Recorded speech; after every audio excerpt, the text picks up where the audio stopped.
Welcome to an afternoon full of fun and kwentuhan with your ASAP Kapamilya. This is ASAP Chill Out! Yes, at i-welcome naman natin dito sa show mga kasama kong co-host si Brian, Alora, Fifth, and Loisa! Yes, binabati namin ang ating mga studio audience. Palakpakan ninyo! At sa ating mga online viewers dahil 3 oras na non-stop kulitan at kantahan po ang hatid namin sa inyo ngayong linggo. Correct. Sino ba mga kasama natin ngayon, linggo? At ang mga kasama natin ngayon is si JR, Sponge Cola, Paula Valenciano, Inigo Pascual, Jason Faro, Princess Velasco, Maurice Racal, Erwish Gonzalez, and Tony Gonzaga. Talaga namang Oo, mapapapili talaga tayo sa mga naman. guests natin ngayon. Speaking of pili, guys, ang question of the day natin ngayon, saan ba mga bagay o sitwasyon kayo napapa-scream and shout? Scream. Ako ako pag nakikita ko yung sarili ko sa salamin. Huy. Joke lang. Scream and shout. Parang si Loisa alam ko eh. Ano? Kapag maliligo. Joke lang. Ba't mo alam? Wala. Ikaw, Jane. Si Jane. Pag may pagkain, Uy, pagkain. alam mo yung may mga kaldero, gano'n. Si Alora. Answer ko dapat yun. Yung ano? bagay yun sa akin. Ay, sa'yo Yung dapat. Yung ano? Hindi. Pero sa akin kasi, Yung crush. ligo. Crush Yung ko yung salamin. Pag makita ko yung sarili ko sa Sa'yo, salamin. fear. Fear! Joke lang! Fear mo! Oy! Oy! Okay na yan. Grabe ka. Joke lang! Joke lang. Grabe ka. Ay, baka iba siya ka. Joshua, bumalik ka na, Joshua. So, mas gusto mo na siya. Brian, ikaw na, Brian. O, si Brian. Ano, sa insekto talaga napapasigaw ako. Insekto. Okay lang yung mga ahas tsaka daga, pero pag ibig Ay, joke lang! object, Saka daga. Ano na pag flying Oo. jeepies. Pag flying ibis talagang, ayoko, mapasigaw talaga. Feeling nila Guys, butterfly. kayo okay lang kayo dyan? Nag-enjoy ba kayo? Yes, kaya naman sit back and relax and mag-i-enjoy talaga tayo sa mga guests natin at sa mga makakasama natin. Dito lang yan sa lahat-lahat ng coolest happening sa ASAP 19 and of course sa ASAP Chill Out. At huwag niyong kakalimutan ang ating hashtag for the day, ang hashtag ASAP Scream and Shout. Kaya naman scream your hearts out dahil simula na ng masaya at makulit na kwentuhan with your favorite Kapamilya stars sa pagbabalik yan ng ASAP Chill Out!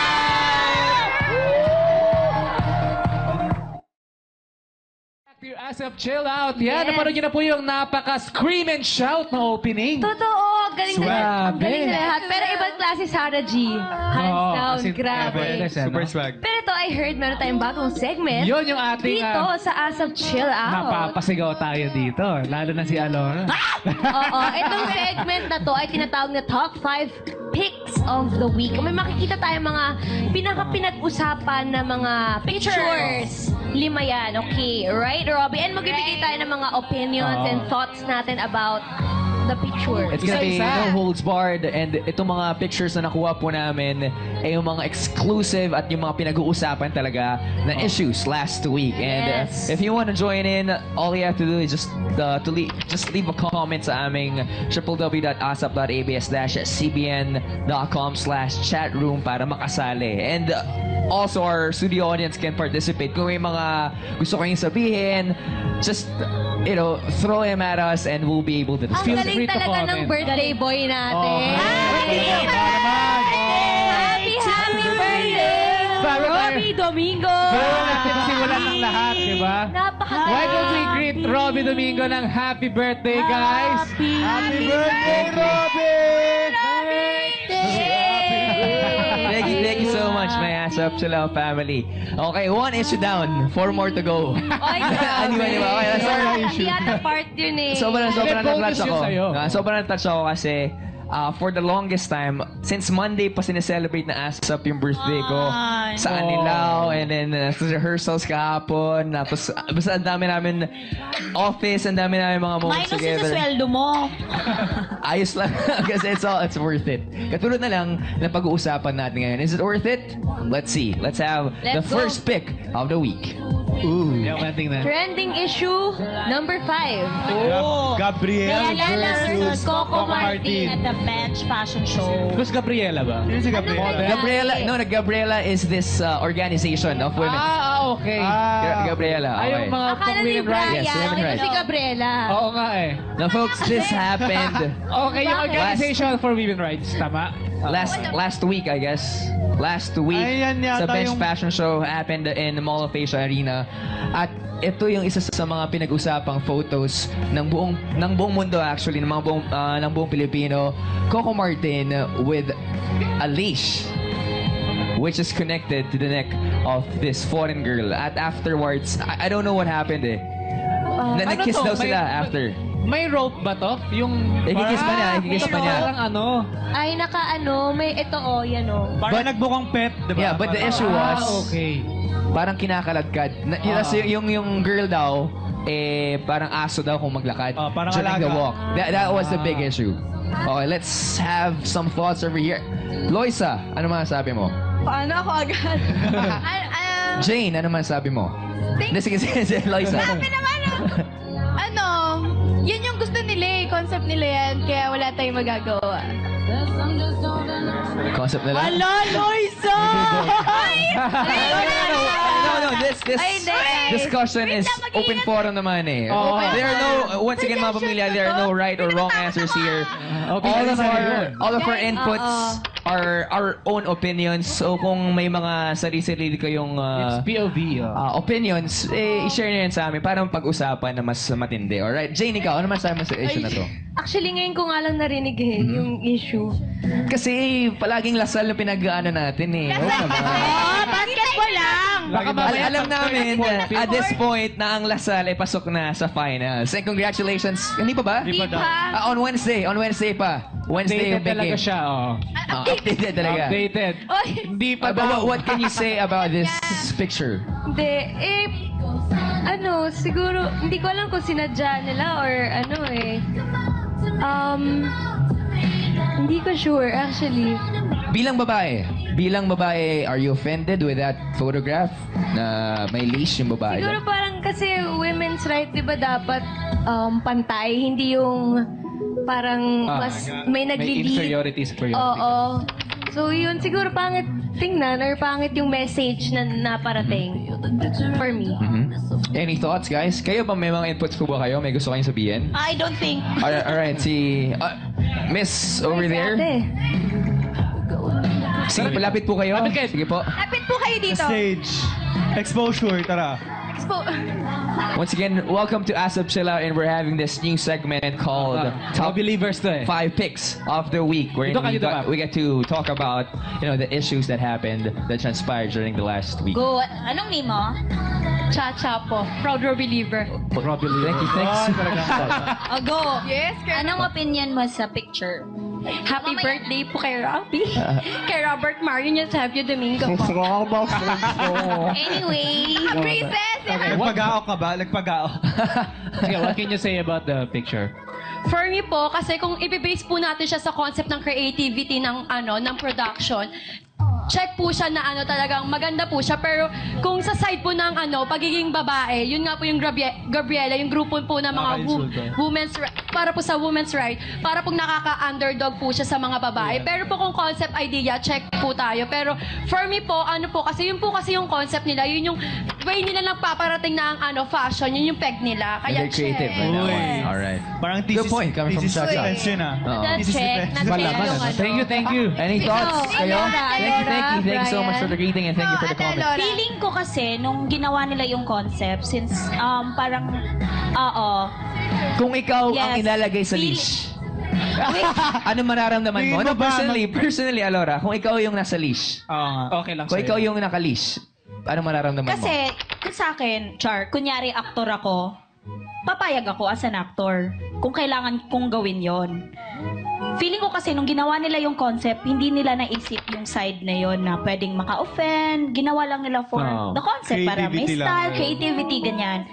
And ngayon naman daw, nag-issue yung bench na nag-sorry sila dahil naka-offend sila sa ganun. So feeling ko, lesson learned din sa kanila na style and siguro dahil nga tayo, conservative country. Yung nag-conceptualize ata nun, hindi siya Filipino. West. West area. Talagang dun sa Personally, Oh my God, I'm thinking! I'm so proud of myself. Hindi, ako, nung nakita ko siya, For me, bago naman kasi gawin yung Naked Truth, feeling ko lahat ng concept, sinabi na sa lahat ng artist. At lahat naman siguro na mga nandyan involved sa Naked Truth na yan, alam nila kung ano yung gagawin nila. So more or less, alam nila kung ano yung mga props na gagamitin para sa kanila, ano yung kailangan na projections para sa event na yan. Yung opinion lang kasi ng Gabriela, yung hindi natin makakontrol. Siyempre, upon seeing that picture, isipin mo nga naman talaga na merong inferiority between guy and a girl. So sa akin lang, huwag natin pakialaman yung concept dahil concept nila yan. At hindi rin naman natin mapiplease yung Gabriela kung meron silang opinion na hindi kanais-nais for them. So, Personally, I'm not taking sides here, but you know, Bench, I think, has thought of all the possibilities na pwede mangyari sa photo na yan or sa concept na yan. But for me, let's take into account the ticket. Nakalagay sa ticket mismo na R18, di ba? Pero, yung mga, syempre, mga pag R18 na mga mangyayari doon, explicit, not for children, and you have to see it with mature eyes. But, I think what Bench forgot, nasa age na tayo ng social media. Kung saan pwede mo i-spread yan ng sobrang bilis. Hindi mo na kailangan ng ticket. Oo, hindi mo na kailangan ng ticket. Hindi na nakita yung aftermath. So I guess they apologized for that issue. At sana ngayon matuto na tayo na we Filipinos are very conservative. Yes. And sana hindi na mangyari yung photo na to or concept na to real soon. Alright guys? Yun. Yes. Oh. Good job. Next, on to the next issue. Oy! Uy, ang programang ito ay rated SPG. SPG po. Oh my God, Ay. 18! May kwento Sexualidad. ako. Grabe Horror. yung mga ganyan kasi di ba nabuhubad sila? Eh yung position ko, yung chair ko, doon ako nakaupo sa may kung saan sila lumalabas, tapos may ilaw. Eh nagpipicture pala, di ba mga DSLR? May nagtag sa akin sa Twitter, may nagubad, nakaganyan talaga ako. Oh my God! Hindi ko talaga... malay mo number 3 na picture yun. Oo, Malay mo, hindi yung natin alam. kasama ka din Laura dito. spotted. Alora Naked truth. trending issue. Alright, what about this photo? Who can go first? Si Fi. Actually, parang hindi ba't yung na-expose eh. Fifth, ikaw na Ako talaga. muna. Fifth! Yes, fifth! Ako talaga. Your thoughts about that picture? Tignan mo muna ng mga 5 seconds, fifth. Parang hindi ko kaya. Okay. Fifth! Sorry, Parang Fifth. nakikita ko Nilagay yung pa kita sarili ko. sa ano Sarili ko. namin. Kita inuna, sorry. Fifth! Ano ba pumapasok sa isip? Anong nararamdaman mo Pasensya na pag na, nakikita mo Pag yan? nakikita ko yan, parang iniisip ko yung dream ko. Yung dream ko. Dream mo, pakalawak din. naman to. Fifth yan, okay? Parang ako din yan. Ako din yan. Ako din yan 10 years after. Joke lang. Hindi naman, ano lang sa akin, para sa akin, kasi di ba underwear yung binibenta ng bench. Yeah. Pero parang wala siyang suot. Parang hindi siya naka-underwear. Parang naputas yung underwear. So parang yun yung ano sa akin. Na parang sana na binibenta nila yung talaga mga underwear, ganyan. Pero parang ito kasi parang maliligo siya, may shower call Yun siya. nga eh. Oo, ganun. PBB yan kasi di ba pag PBB. May shower call. Dapat Shower call. Ginagamit. Dapat kayo kasi Ay, dinala niya sa Parang may loob. bintana yung brief niya. may bintana. Yan ang kanilang Parang bagong makasingaw. line. Aircon yung brief. Bench aircon. Parang pag nakikita ko Bench siya, aircon briefs. nakikita ko siya, naalala ko, in the club, twerk, twerk, ganun. At mind you, Jake Cuenca got bashed in a double-edged yung pagkakabash sa kanya. Kasi number 1, because of the outfit. Number 2, because of the body daw. Na hindi daw siya nag-prepare. Unlike yung mga previous years na fashion show ng bench. Talagang sculpt na sculpt. May say, pwede mag-say. May say ako, hands down ako sa kanya. Kasi lumabas pa rin siya. Definitely, Kahit definitely. na pa rin siya. ganyan. Definitely. Kasi parang alam mo yun na ang sexy nung lahat. For me, parang siya yung, okay, mga plus size. Pwede pa rin mag-wear ng bench. Totoo. Wala akong keber. Lalabas ako kasi I love my body. Confidence at its Confidence. finest. Confident siya. Gano'n naman talaga May bubog si ka ba? Jake May Cuenca, bubog di ba? ka ba? Tinuturo ko. Gano'n naman talaga Yung ano, sige nga, tuturo. Gano'n naman talaga si Jake. Di ba, confident talaga siya sa body niya, which is hands down Oo talaga.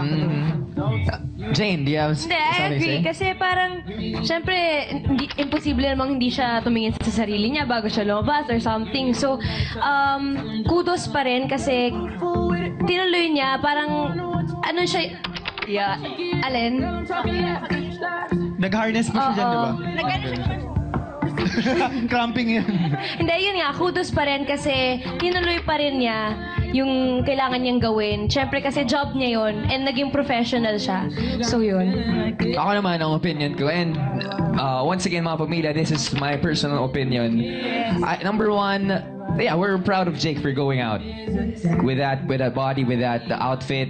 Number two, but this is my point. I feel really bad kasi wala, you know, Jake Cuenca is really mature and really daring when it comes to these fashion shows. Yung past 2 fashion shows niya, nakahubad lang siya. Yes, yung last year, naka-string lang, tapos nag-post siya. This time around, I feel really bad kasi parang kailangan na ng pakita ng bago to the point na wala na siyang ipinakita. Di ba? It's just Na-pressure. No, Wala pa siya yeah. pinakita. Bago to! Yun nga. Bago niya. Bagong kailangan ipakitang gimmick. At ngayon, ito yung gimmick na after 2 years, ano pang pwede ipakita ni Jake Cuenca? That's my big problem right now. Sarap naman daw yung buta. Joke lang. Joke lang. Joke. I'm sure! Papakaabangan mo yun. Anyway, next na. Tama na, number Okay, 3. okay. Trending issue number 3. Napapagod Sila ako. kayo. Sila na yung, akala ko ba no holds bar? Alright. For all the Kans, Akala ko ba Katniel magpapakatotoo? fans out there, Oo nga, pero move on na, Fish. trending issue number 3. The Daniel Padilla audio scandal. Uy. This is kind of Narinig heavy. niyo na? Okay, Narinig this kind of niyo na ba? heavy. Who wants to Narinig start? niyo na yan? Ako dun sa side na nag-upload, parang I felt bad for Daniel. Kasi parang alam mo yon, nasa comfort zone siya eh. Parang kaibigan niya. Nasa comfort Nagtiwala zone siya. siya. Ganito, Sa circle niya ganyan. Tapos hindi niya alam may nag-video pala. Nag-backstab siya. So, confirmed ang hirap maging Daniel Padilla. Yes. Ang hirap magtiwala, syempre. True! Hirap Kasi magtiwala. circle niya na yun eh, di ba? Oo. Ibig sabihin, Yun na yung kasama tinatrust niya. Diba? Yun na yung friends Yes. niya. Comfortable siya Hey guys, may nagre-record ba nito? Baka naman mamaya may audio na scandal tayo. Pinagkakatiwalaan ko. Oo. May nag-record, isend nyo kay Joshua. Joke. Na-miss talaga si Joshua. Oy! Ate, ano, natin Sino nakamiss kay Joshua? Dito, sino? That's right, yun. yung kaibigan nga ni Daniel. Oo. Ay, gusto ko lang siyang talagang pulpusin. Diba? Kasi, isipin mo, it's a guy talk. Hindi ko naman sisi si Daniel for talking that way. Kasi, you know, a guy is a guy. Kahit sabihin nilang mali, a guy is a guy. Padilla pa siya. And he just wants to feel comfortable and to flaunt Free. with his guy friends. Alam mo, kahit yung may sinasabi na, iba pa rin feeling ko nasa puso ni Daniel Padilla. Nasa puso niya talaga is Catherine Bernardo, which is really the case. It's really the case na makikita-kita naman on cam and off cam. Pag nasa backstage tayo, sila naman talaga, sorry for spilling that one. Pero, yun naman sabi ko, the fault is not with this guy, the fault is with this guy named Brian. Tama, Brian? Ako yan eh. Ay, Brian Termolo. Brian, ba't mo Brian ginawa? Termolo. Pala yun. Eh, ito Kaya ang ka ba cellphone ko. So, yun, may mga gusto Ako pa kayo ano, sabihin? ang opinion ko dyan, kasi whether artista ka or not, pag sobrang comfortable ka sa mga friends mo, minsan, yun na lang yung outlet mo para magsabi ng transparency sa kanila na parang kahit naiinis ka sa kanila. Or joke time. Joke Diba? time lang. Just or joke joke, around. diba? Or kahit meron kang anger sa sarili mo eh. Kasi friends mo sila eh. Kasi nagtitiwala ka sa kanila na sila lang Tama. yung makakarinig sa'yo. Hindi lang dahil artista ka at may karapatang para makagawa ng scandal. Kasi kahit kayo, aminin nyo naman, di ba? Meron kayong mga friends na sinasabi nyo na naasar ka Lahat, sa isang lahat, tao, oo. sa isang bagay, sa isang sitwasyon. For me, hindi si Daniel yung may kasalanan. For me, opinion ko lang to. Kundi yung friend niya na sana hindi na lang niya pinagkatiwalaan for the longest time. Kasi, all of a sudden, biglang i-record. Kumbaga, Oo. anong klaseng friendship meron Oo, yun? ibang klaseng backstabbing yung nangyari. Oo. Number 1, this one is a bad event. Pero number 2, for me, it's a good event. Kasi it just goes to show na sobrang sikat ni Daniel Padilla. Kahit anong gawin na, kahit sobrang late lang, Sobra. talagang Oo. tinitignan siya as a issue eh. Napakinggan As an ko siya issue. kahapon eh.